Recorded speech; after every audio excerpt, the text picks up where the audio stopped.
Halloween, it's just a few days away, and that means candy. A lot of it for our kiddos. And parents, you might be worried about all that sugar, but it's not necessarily a bad thing. Halloween can be a fun way to teach your kids emotionally healthy eating habits, which can be just as important as a well-balanced diet. So this morning, Dr. Julie is joining us to give us some tips about helping our kids develop a healthy relationship with food. Dr. Julie, always great to see you. Let's talk about parents and concerns because, you know, with the environment the way it is, parents are thinking about body image and childhood obesity and the dangers of sugar.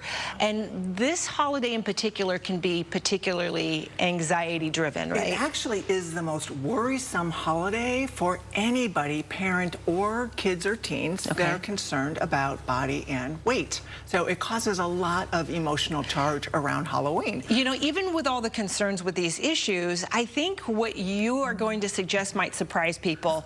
And some people might think restriction versus access, and you say, wait a minute, we probably should rethink that. Yeah, absolutely. I'd like to start out with a research fact, and that is kids that are allowed to have free access to candy are less apt to overdo it.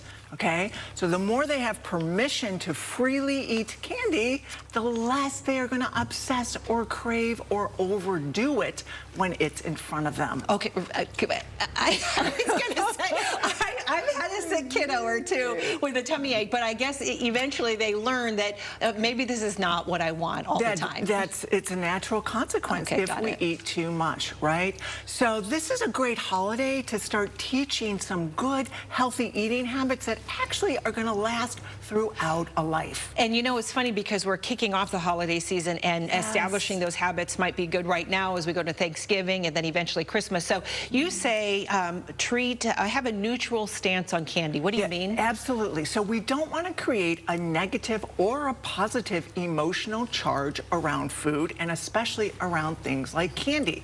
So we just want to say, you know, I'm looking forward to eating candy. It's good, but we don't want to be like, oh my goodness, I wonder what candy I'm going to get to eat. Okay, and on that note, you say don't hide it per se. Yeah, if we hide or ration or limit, what we do is we make our kids want it more. Okay, that's human nature, and this applies both for kids and for adults. And on that note, we should treat candy as a sweet treat and nothing more. Well, so many times we say, oh my gosh, you're so disciplined around candy. Oh my gosh, I can't believe you ate all that candy. So it becomes like a morally and emotionally charged event, and we don't want to do that with food. These are lessons that we're going to internalize, and it will carry forward into adulthood. You know, on that note, you talk about teaching our kids to use their internal cues. Obviously, when they get the tummy ache, that is a very big internal